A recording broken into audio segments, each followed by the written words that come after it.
கடுமையான போராட்டம்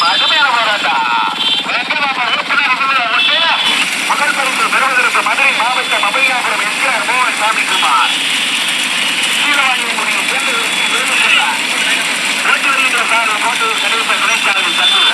நாங்கள் வெற்றி வாகை சூடிட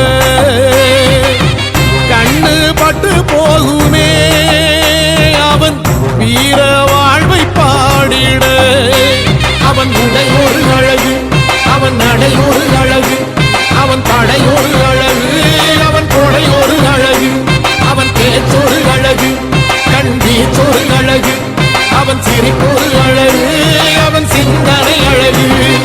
பிரபாகரன் பேரை சொல்லி மீசையை முறுக்கு, பிரபாகரன் தாண்டா எங்கள் விடுதலை நெருப்பு.